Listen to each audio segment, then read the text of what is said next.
puis, la fameuse thèse de la démission des parents. Alors, j'insiste sur cette dernière parce que je pense que c'est celle qui va rester. Nous aurions, dans les milieux populaires, des parents qui ont démissionné. Et c'est cela qui expliquerait la toxicomanie, la délinquance, les émeutes, etc. Si tout ça vient de la démission des parents, le problème n'est pas un problème d'égalité. C'est un problème éducatif, civilisationnel. Ça ne vous rappelle pas une certaine mission civilisatrice? Le problème des colonisés, ça n'était pas l'indépendance. C'était qu'ils n'étaient pas éduqués. Donc on répond à un problème social et politique par du discours éducatif. Donc ces jeunes seraient des asociaux. C'est ce qu'a essayé d'ailleurs de mettre en avant M. Sarkozy en disant la majorité de ces jeunes, 80% a-t-il dit une fois, après d'ailleurs il était contradictoire dans les chiffres, sont connus des services de police. Vous savez où est le mensonge? Oui, 80% sont connus. Pas des services de police, des services sociaux. C'est pas la même chose. C'est-à-dire que la misère, oui, elle est là. Oui, ces jeunes sont les enfants de la misère. Oui, ces jeunes sont les enfants de familles miséreuses. Oui, leurs parents ne sont pas d'accord avec le fait qu'ils brûlent ça, mais ces jeunes ont entendu chez eux des fins de mois difficiles, l'absence d'espoir social, le papa au chômage, le grand frère au chômage, etc. Et eux arrivent, échec scolaire, 16 ans, 15 ans, 16 ans, la question de l'entrée sur le monde de l'emploi arrive au moment où je suis persuadé que j'en aurai pas. Ça n'est pas du lumpenprolétariat, ça. C'est pas des asociaux, ça. C'est des gens avec qui on peut avoir des divergences sur les formes prises, mais en termes d'explication, on n'est pas sur un délire d'asocial, de gens malades, etc. Ensuite, on a entendu la mafia. La mafia. Mais à ce que je sache, la mafia elle a besoin de la paix sociale pour fonctionner. La mafia, ça n'intéresse pas que ça brûle de tous les côtés.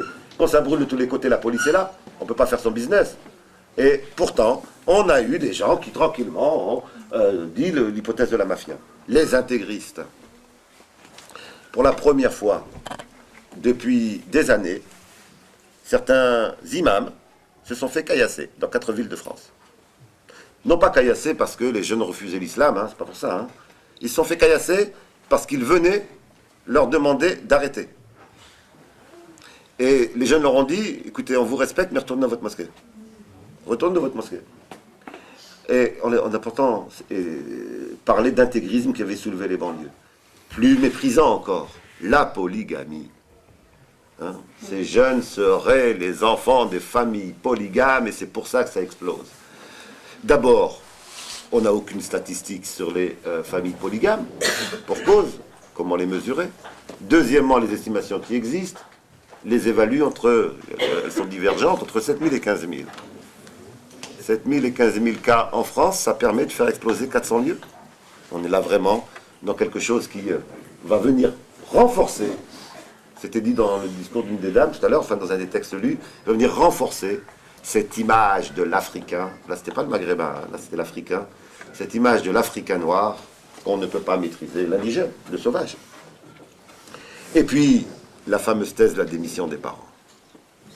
Alors, j'insiste sur cette dernière parce que je pense que c'est celle qui va rester. Les autres sont trop ridicules, fini. Ils seront contraints de les abandonner. Celle-là, par contre, risque de durer. Nous aurions, dans les milieux populaires, des parents qui ont démissionné.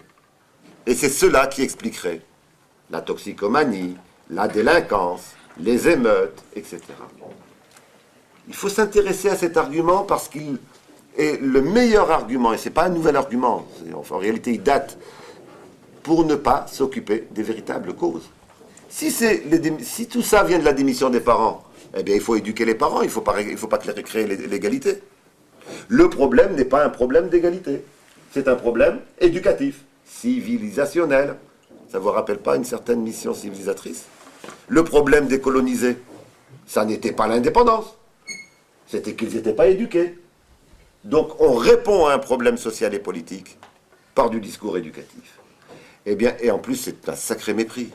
Parce que oui, moi j'ai interviewé des pères de famille, maghrébins ou d'Afrique noire, ou non issus de l'immigration, mais de milieux ouvriers, me dire en éclatant en larmes, comment voulez-vous que je dise à mon fils de rentrer à telle heure alors que je le nourris même plus? C'est-à-dire qu'il a construit toute son identité de travailleur autour du travail. Oui, mais c'est pas de la démission ça. Hein. C'est pas de la démission. Ça c'est des hommes blessés. Blessés par une société, blessés par le chômage, etc. Or, quand on dit démission, On dit une intention volontaire d'abandonner quelque chose. C'est dans ce sens-là que je pense que c'est du mépris social qui est en jeu là derrière. Alors, je pense que on a eu dans les explications l'expression d'un mépris social, et on a eu la preuve de ce que j'appelle la déconnexion. Il y a aujourd'hui une déconnexion entre les milieux populaires tels qu'ils sont, c'est-à-dire la France telle qu'elle est plurireligieuse, de pluri-origine, etc., entre la France telle qu'elle est, et les organisations associatives, syndicales, politiques, qui sont habituellement en charge d'être les porte-parole des milieux populaires. Il y a une déconnexion. Très franchement, si demain ça se reproduit, parce que comme les causes ne sont pas traitées, ça se reproduira, je vous l'annonce. Je ne peux pas vous dire dans 6 mois, dans 1 an ou dans 2 ans, mais ça se reproduira, ou dans 5 ans. Il y aura de nouveau des événements de ce type-là si nous n'arrivons pas à changer les choses. Eh bien, j'aurais attendu, dans les premiers jours, je le disais tout à l'heure en aparté, dans les premiers jours, des dizaines de milliers de Français de toute origine descendent de la grande place, du centre de Paris, vers la Seine-Saint-Denis, en disant, nous, on est avec les jeunes, et je pense que c'est la meilleure manière pour que les voitures arrêtent de brûler. Or là, nous avons eu le sentiment d'un isolement d'une partie de la population. Et là, il y a l'expression d'une déconnexion du monde, avec le monde populaire qui est extrêmement inquiétant. On a aujourd'hui une tentative de division des milieux populaires pour faire passer la précarité et l'installer. La réponse à cela, c'est de ne pas laisser une catégorie toute seule. Que ce soit les populations issues de la colonisation, ne pas les laisser isolées. Que ce soit les jeunes, en général, ne pas les laisser isolés. Parce que nous avons des gens qui travaillent à partir de ce qu'un collègue appelait le ministère de la peur. Diffuser la peur pour être élu. Ça, c'est une politique qui existe. Eh bien, face à cela, il faut développer la politique, non pas simplement de la solidarité, la politique de la conscience des intérêts communs.